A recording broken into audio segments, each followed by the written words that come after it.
pokok permintaan tenaga kerja. Permintaan masyarakat terhadap barang dan jasa sedikit berbeda dengan permintaan pengusaha terhadap tenaga kerja. Permintaan masyarakat terhadap barang dan jasa tersebut diturunkan dari kebutuhannya terhadap barang dan jasa tersebut, yang dimana masyarakat mengkonsumsi barang dan jasa adalah untuk memuaskan kebutuhan dan keinginannya, sehingga permintaan masyarakat terhadap barang dan jasa sebagai permintaan asli berbeda dengan para pengusaha.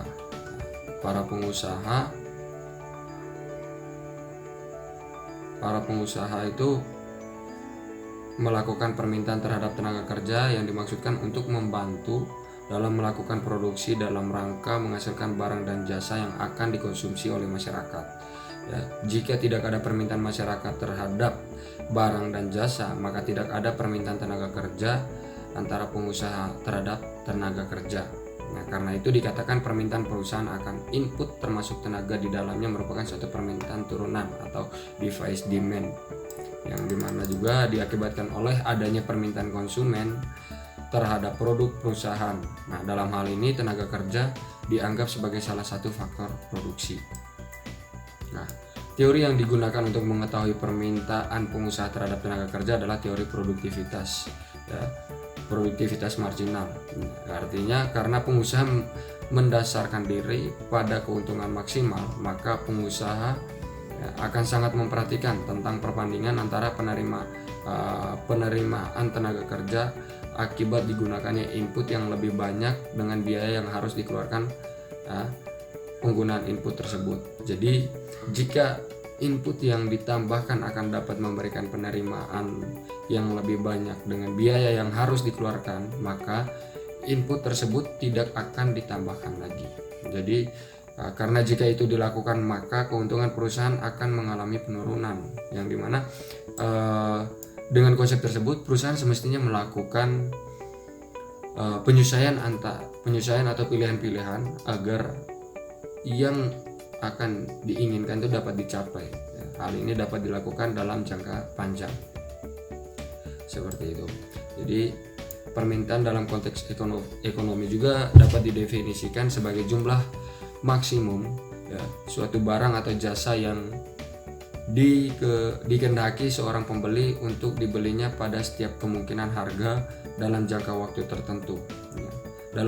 Dalam hubungannya dengan tenaga kerja, permintaan tenaga kerja adalah hubungan antara tingkat upah dan jumlah pekerja, ya, yang dikehendaki oleh pengusaha untuk dipekerjakan, ya, sehingga permintaan tenaga kerja dapat didefinisikan sebagai jumlah tenaga kerja yang akan dipekerjakan seseorang pengusaha pada setiap kemungkinan tingkat upah dalam jangka waktu tertentu. Baik teman-teman, gambar yang ada di slide ini adalah merupakan gambar kurva isokuan. Nah, di sini untuk memproduksi output sejumlah 10 unit, nah dapat menggunakan kombinasi modal sejumlah OD dan tenaga kerja sejumlah OA. Ya, atau menggunakan modal lebih sedikit yaitu OC dan tenaga kerja sejumlah OB. Nah, kemudian kurva tersebut disebut isokuan yang mencerminkan berbagai macam kombinasi tenaga kerja dan juga modal yang diperlukan dalam proses produksi oleh perusahaan untuk menghasilkan kuantitas output yang sama. Nah, di sini pengusaha berorientasi pada keuntungan maksimum, maka tambahan output yang dapat dihasilkan karena tambahan penggunaan tenaga kerja sangat diperhitungkan. Selain biaya tenaga kerja yang harus dikeluarkan lagi akibat tambahan tenaga kerja yang digunakan.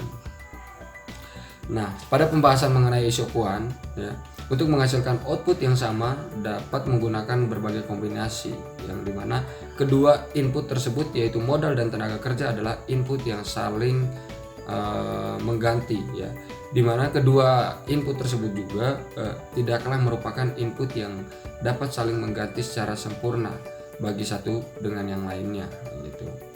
Jika ambil contoh jika perusahaan menambah secara terus-menerus satu inputnya, misalnya tenaga kerja, dalam waktu tertentu, maka tambahan output yang dihasilkan karena tambahan satu tenaga kerja tersebut tidaklah sama dari waktu ke waktu. Jika tambahan satu tenaga kerja yang pertama menghasilkan tambahan output sejumlah N, maka tambahan suatu tenaga kerja berikutnya akan menghasilkan tambahan output lebih sedikit daripada N. Ya, selanjutnya teman-teman bisa melihat tabel di slide. Nah, dari tabel di atas atau dari tabel di dalam slide dapat dilihat bahwa kuantitas tenaga kerja dalam proses produksi terus ditambah dengan jumlah modal yang tetap, ya.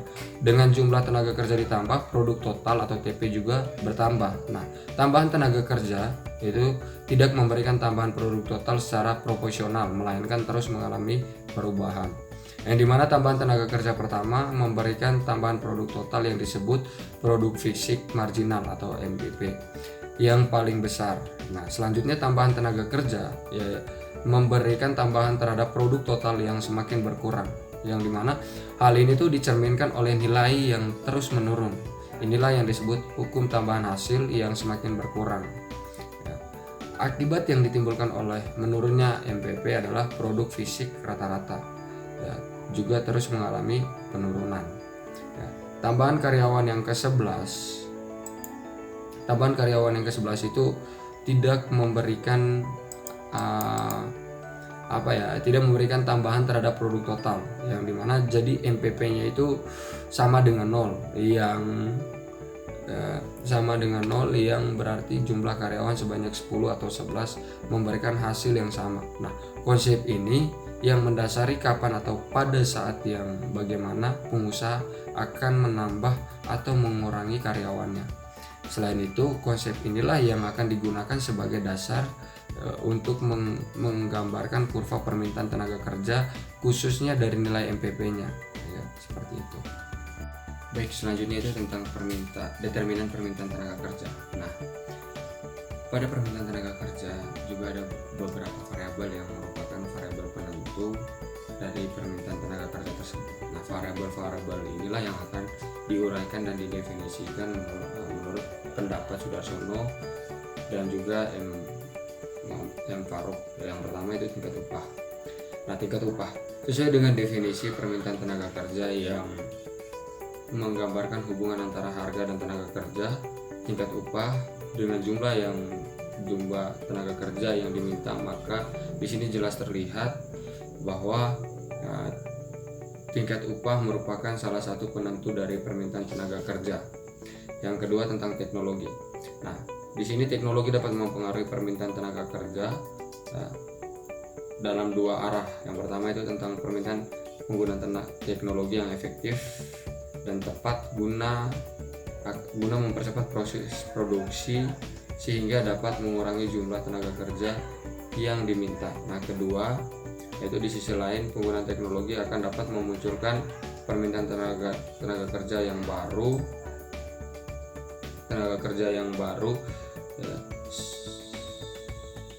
misalnya sebagai operator teknologi yang digunakan ataupun muncul aktivitas-aktivitas yang lainnya yang dapat diberikan atau yang dapat berkaitan dengan pemeliharaan teknologi tersebut seperti teknisinya. Yang ketiga tentang produktivitas. Nah, produktivitas dapat mempengaruhi permintaan terhadap tenaga kerja dalam berbagai arah yang berbeda. Yang pertama, jika produktivitas tenaga kerja meningkat, berarti untuk memproduksi jumlah yang sama akan dibutuhkan jumlah tenaga kerja yang lebih sedikit. Nah, hal ini berarti produktivitas di satu sisi berpengaruh negatif terhadap jumlah permintaan terhadap tenaga kerja dan dengan asumsi jumlah output yang akan diproduksi tetap.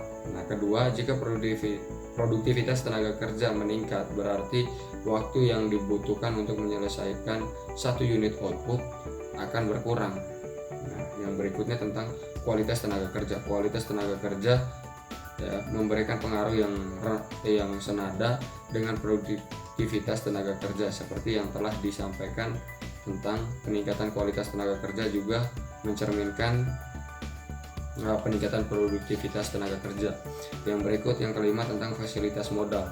Nah, pengaruh fasilitas modal di sini terhadap permintaan tenaga kerja, ya, mirip dengan pengaruh teknologi yang memiliki pengaruh dua arah, yang dimana pengaruh substitutif berarti bertambahnya modal, ya, akan mengurangi permintaan terhadap tenaga kerja atau modal menggantikan tenaga kerja.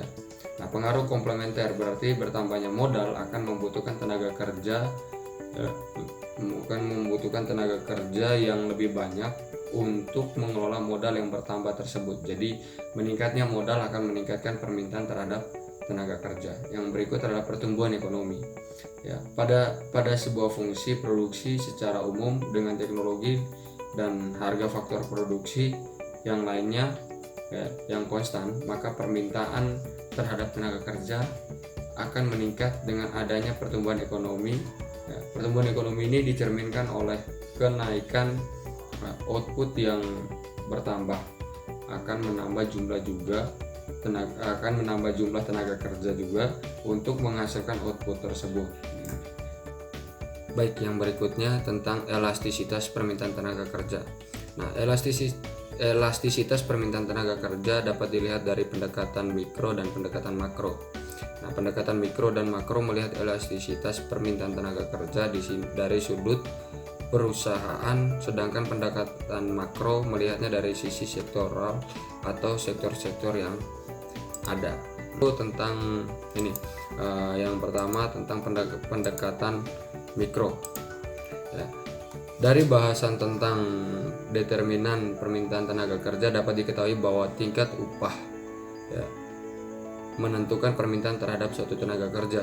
Dilihat dari kurva permintaan tenaga kerja, maka yang menentukan apakah pengusaha itu akan menambah tenaga kerjanya atau tidak, salah satunya adalah tingkat upah yang sedang berlalu.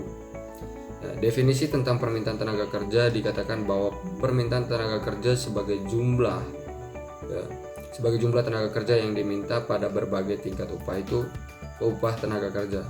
Nah, jika tingkat upah dia berubah, maka permintaan terhadap tenaga kerja juga berubah. Perubahan kedua variabel ini merupakan konsep dasar elastisitas permintaan terhadap tenaga kerja. Dalam pendekatan makro, pada pendekatan makro itu elastisitas permintaan terhadap tenaga kerja ditinjau secara sektoral, di mana elastisitas permintaan terhadap tenaga kerja pada pendekatan makro seringkali disebut elastisitas kesempatan kerja. Nah, elastisitas kesempatan kerja dapat dihitung untuk masing-masing sektor, tetapi dapat juga dihitung untuk seluruh sektor. Secara umum, sektor-sektor yang ada sebanyak 9 sektor, yang dimana pekerjaan yang ada tersebut di seluruh sektor-sektor tersebut sampai dengan hasil. Yang berikut tentang pendekatan makro. Nah, pada pendekatan makro, elastisitas permintaan terhadap tenaga kerja itu ditinjau secara sektoral. Elastisitas permintaan terhadap tenaga kerja pada pendekatan makro seringkali disebut elastisitas kesempatan kerja atau EKK. Nah, dalam elastisitas kesempatan kerja dapat dihitung untuk masing-masing sektor, tetapi juga dapat dihitung untuk seluruh sektor. Nah, secara umum sektor-sektor itu ada 9 sektor. Yang 9 sektor dan 9. Yang berikut tentang pendekatan makro. Nah, pada pendekatan makro, elastisitas permintaan terhadap tenaga kerja itu ditinjau dari secara sektoral. Elastisitas permintaan tenaga kerja terhadap tenaga kerja itu pada pendekatan makro seringkali disebut elastisitas kesempatan kerja atau EKK. Elastisitas kesempatan kerja dapat dihitung dari masing-masing sektor atau juga bisa dihitung dari seluruh sektor. Nah, secara umum sektor-sektor ini ada 9 sektor. Yang pertama yaitu pertanian, kehutanan, perkebunan dan perikanan. Yang kedua yaitu tentang pertambangan dan penggalian. Yang ketiga industri pengolahan. Yang keempat listrik, gas dan air. Yang kelima bangunan. Yang keenam tentang perdagangan besar, eceran, rumah makan dan hotel. Yang ketujuh angkutan, pergudangan dan komunikasi. Yang kedelapan keuangan, asuransi, usaha persewaan bangunan dan tanah serta perusahaan. Yang terakhir yang 9 yaitu jasa kemasyarakatan. Kesempatan kerja sektoral yaitu merupakan permintaan terhadap tenaga kerja selain dapat dilihat secara mikro, yaitu dari sektor perusahaan, juga dapat dilihat secara makro, baik secara sektoral, jenis jabatan pendidikan, status hubungan kerja, dan lain-lainnya. Pendapatan secara makro meliputi permintaan tenaga kerja menurut provinsi, kabupaten, maupun negara. Permintaan tenaga kerja secara makro juga sering dikenal dengan istilah kesempatan kerja atau jumlah orang yang bekerja atau bekerja. Konsep bekerja atau kesempatan kerja mengalami perubahan dari waktu ke waktu. Konsep bekerja ini digunakan oleh Badan Pusat Statistik dalam pendapat jumlah penduduk yang bekerja, ya baik dan sensus penduduk maupun survei penduduk. Beberapa konsep penduduk yang bekerja pada beberapa periode sensus penduduk, yaitu sensus penduduk 1961, sensus penduduk tahun 1971, sensus penduduk tahun 1980, dan tahun 1990, dan kemudian sensus penduduk tahun 2000. Kesempatan kerja menurut status hubungan kerja. Bagi kebanyakan negara-negara yang sedang berkembang termasuk Indonesia, tingkat pengangguran terbuka yang dipublikasikan umum rendah, bahkan lebih rendah dari negara maju. Salah satu masa tenaga kerjaan yang banyak dihadapi oleh Indonesia adalah masalah yang berkaitan dengan status hubungan kerja dan kerja yang ada sebagai status pekerja seperti yang digunakan oleh BPS dalam Manada pekerja menurut status hubungan kerjanya. Status pekerjaan ini dibagi dalam beberapa kategori sebagai berikut. Yang pertama, berusaha sendiri tanpa bantuan orang lain. Yang kedua, berusaha dengan bantuan anggota rumah tangga atau buruh tidak tetap. Yang ketiga, berusaha dengan buruh tetap. Yang keempat, buruh atau karyawan. Yang kelima, pekerja keluarga. Baik, terima kasih atas waktunya. Perkenalkan, nama saya M. Kevin Alfa Resi Pulungan, NIM belakang 004. Di sini saya akan menjelaskan tentang kesempatan kerja menurut jenis jabatan. Secara internasional, klasifikasi baku mengenai jenis jabatan yang termuat dalam ISCO atau yang disingkat International Standard Classification of Occupation. Sedangkan di Indonesia, klasifikasi jenis jabatan disebut dengan KJI atau Klasifikasi Jabatan Indonesia. KJI membagi jenis jabatan menjadi 8 buah golongan pokok jabatan. Golongan jabatan tersebut dibagi ke 83 golongan jabatan.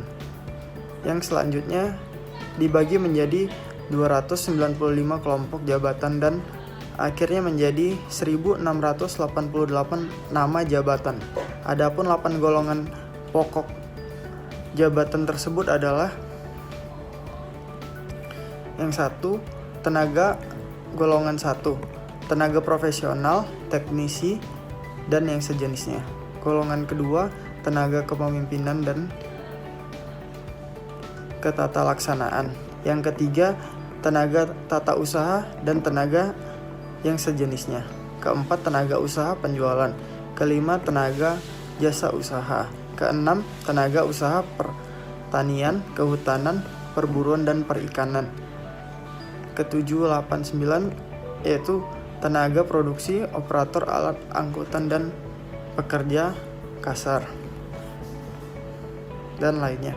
Pada tahun 1990, kedua jenis jabatan ini menyerap sekitar 4,67% pekerja. Namun tahun 1995 meningkat menjadi 5,02%. Pada kode jabatan 6 dan 789 dapat dikatakan sebagai pekerja kasar, dan kedua periode data tersebut mencapai lebih dari 66% pada tahun 1990 dari total pekerja pada masing-masing periode. Bahkan pada tahun 1990 mencapai lebih dari 70% tingginya persentase pekerja terserap pada pekerja kasar. Tersebut juga dapat menjadi cerminan dari kualitas pekerja yang ada serta bagaimana tingkat penghasilan mereka secara umum.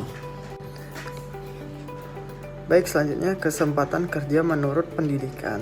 Klasifikasi pendidikan sangat penting dalam memahami masalah ketenagakerjaan, mengingat pendidikan merupakan salah satu cermin kualitas dari pekerja tersebut. Jenis pendidikan juga dapat menentukan jenis pekerjaan yang dimiliki maupun status pekerjaan.